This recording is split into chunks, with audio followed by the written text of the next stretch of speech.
Presiden Amerika Serikat Donald Trump menegaskan Iran sudah tamat setelah perang yang berlangsung selama beberapa bulan. Menurut Trump, kemampuan militer Iran telah melemah drastis sehingga negara itu berada dalam posisi yang jauh lebih lemah dibandingkan sebelum konflik. Trump menegaskan Iran kini tidak lagi memiliki kekuatan militer yang mampu menandingi lawan-lawannya. Perang memberikan pukulan telak terhadap kekuatan pertahanan Iran. Angkatan udara dan angkatan laut Iran praktis sudah tidak berfungsi lagi akibat konflik tersebut. Berbagai sistem pertahanan utama Iran juga telah hancur.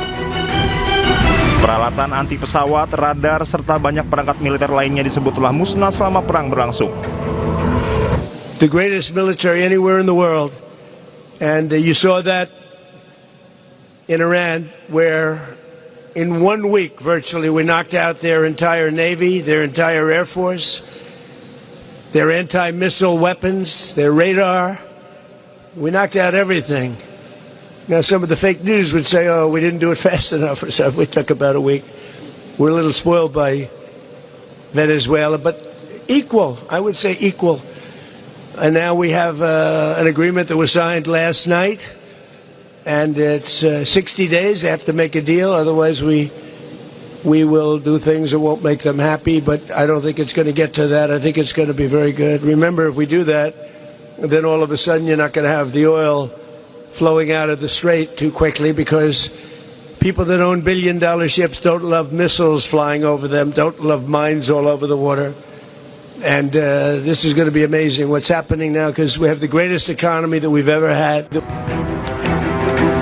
Amerika Serikat dan Iran akan melanjutkan putaran negosiasi lanjutan selama setidaknya 60 hari untuk membahas isu krusial seperti program nuklir.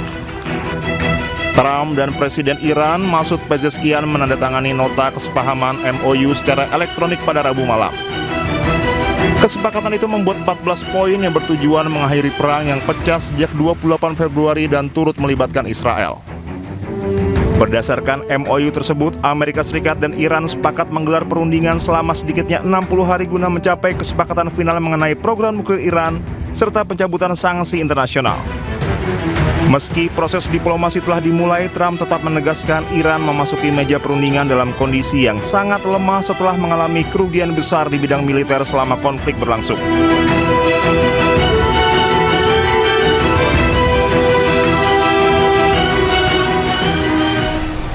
Pengamat menyebut perundingan damai Amerika Serikat dan Iran sulit dicapai lantaran Israel terus menggempur wilayah Lebanon yang melanggar salah satu nota kesepahaman antara Amerika Serikat dan Iran. Karena nyatanya Amerika Serikat tidak mampu menekan Israel. Dan berikut dialog kami bersama pengamat hubungan internasional Presiden University, Bapak Teguh Reza Shah. Walaupun baru diteken, tapi jelas-jelas Israel merupakan penghambat dari nota kesepahaman tersebut ya. Sampai saat ini saya belum jelas apakah pihak wakil dari Iran akan datang, karena mereka mengkhawatirkan ada operasi pembunuhan atas kontingen dari Iran tersebut. Jadi ini merupakan penghambat Iran untuk datang. Tapi bagaimanapun juga ini merupakan suatu pelanggaran yang sangat serius. Terlebih lagi untuk poin 1 dari 14 poin. Jadi yang terlanggar itu adalah poin 1 perihal penghentian konflik di semua front, di mana dalam hal ini Amerika Serikat, Iran, dan sekutu mereka itu mendeklarasikan penghentian operasi militer segera dan permanen di semua front, termasuk di Lebanon. Untuk itu perlu bukti bahwa semua pihak itu berkomitmen untuk tidak memulai perang atau operasi militer baru, menahan diri dari ancaman kekuatan, serta memastikan kedaulatan wilayah Lebanon. Kesepakatan akhir akan mengkonfirmasi ketentuan ini dalam waktu 60 hari ke depan. Tapi kalau kita lihat saat ini yang terjadi adalah Israel sudah melakukan pemboman atas Lebanon dan membunuh 47 warga. Kemudian pada saat yang sama dari Hezbollah telah membunuh 4 serdadu. Ini sangat serius ya, karena kalau kita perhatikan statement dari Perdana Menteri Benjamin Netanyahu yang beliau katakan di dalam X, dalam media X itu mengatakan dia telah memerintahkan semua personil IDF untuk menyerang Hezbollah dengan kekuatan penuh.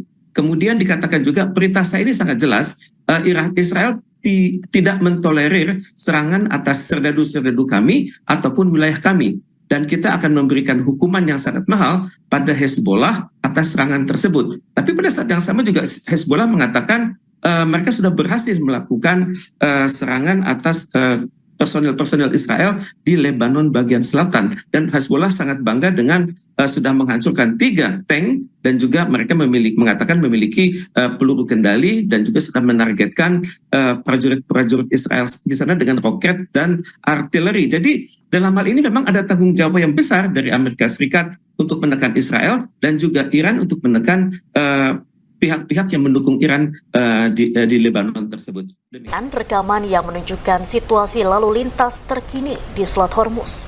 Kapal tanker dan kapal kargo tidak lagi tertahan dan bisa kembali melintas pasca kesepakatan damai Amerika dengan Iran. ایرانیان روز شما هم بخیر باشه. بسیار خرسندم که بار دیگه از شمال تنگه هرمز با شما هستم. تنگه هرمزی که زین پس تنها با اراده ایران باز یا بسته خواهد شد. در 24 ساعت گذشته سنکام رسما رفع محاصره دریایی علیه کشتی‌های ایرانی رو اعلام کرد. بر اساس بیانیه سنکام همه تلاش‌های نظامی ارتش این کشور برای اجرای محاصره دریایی متوقف. Amerika Serikat mencabut blokade angkatan lautnya di Selat Hormuz. Pembukaan kembali jalur pelayaran strategis tersebut menjadi kunci mencegah krisis energi global.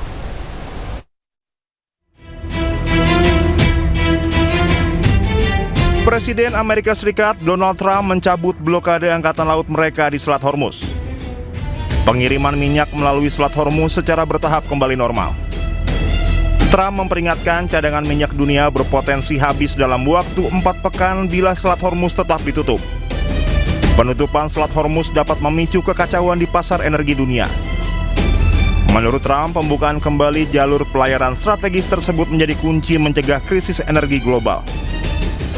Our country is doing so well. Those ships are flowing out of the Hormuz Strait like nobody's ever seen before, actually. There were a lot of them, about 700 of them, and they're pouring out. The oil is all over the place. You're going to see oil drop so low. I hope the companies are happy about it. But we have a lot of victories. We had a great victory in Venezuela, where we're now doing really well with the government. The big companies are all in there, the oil companies. They're building rigs, and we've paid for that war many, many times over. We're running it, and again, we have a fantastic relationship with the people of Venezuela. Selat Hormuz merupakan salah satu jalur pelayaran energi terpenting di dunia. Sebelum konflik Amerika Serikat dan Iran pecah, 20% konsumsi minyak global diangkut melalui Selat Hormuz. Penutupan Selat Hormuz selama 3 bulan lebih telah mendorong lonjakan harga minyak dunia yang kemudian berdampak pada kenaikan harga bahan bakar di berbagai negara. Warga Iran masih pesimis dengan nota kesepakatan damai yang telah dicapai pemerintah mereka dengan Amerika Serikat. Warga Iran tidak yakin Washington berkomitmen atas kesepakatan damai tersebut.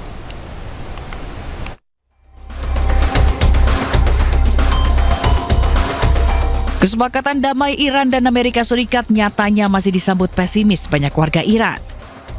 Warga Iran merasa kesepakatan damai itu rapuh dan Amerika tidak bisa dipercaya untuk menepati perjanjian tersebut.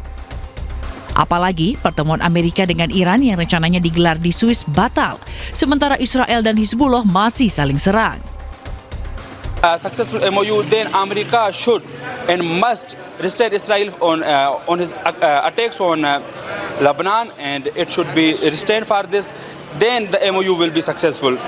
And in my opinion, that current scenario, as we see, if the war continues again, then it will be disaster for the whole world, not for the only Iran, not for the USA, but the whole world. So if we want to avoid the World War III, then Israel must stop. Nota kesepahaman damai ditandatangani pada hari Rabu, memberi waktu 60 hari untuk negosiasi dan serukan penghentian operasi militer di seluruh wilayah yang terlibat konflik termasuk di Lebanon.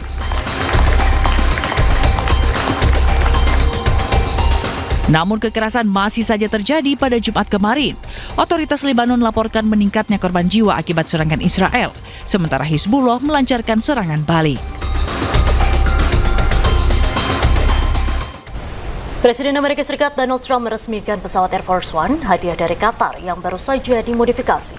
Pesawat langsung menjalani penerbangan uji coba sebelum digunakan oleh Presiden Amerika.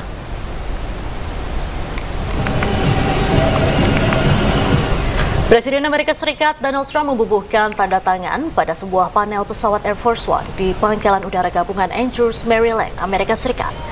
Pesawat ini sebelumnya dimiliki oleh Qatar dan diberikan kepada Amerika sebagai hadiah kenegaraan. Pesawat telah dimodifikasi dan akan menjalani penerbangan uji coba sebelum digunakan Presiden Amerika.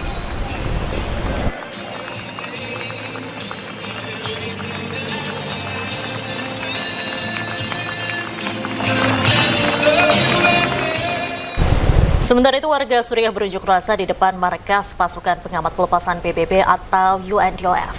Mereka menuntut kabar nasib kerabat yang setahun ditahan pasukan Zionis.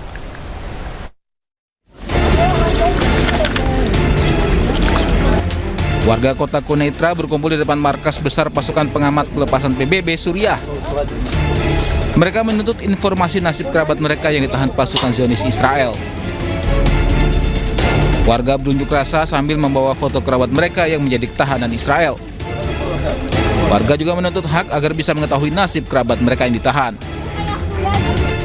جاي أطالب بالمعتقلين اللي عند الاحتلال 47 معتقل مغيب عنهم الإعلام نهائيا ما نعرف عنهم شيء اعتقلوهم ظلم وعدوان.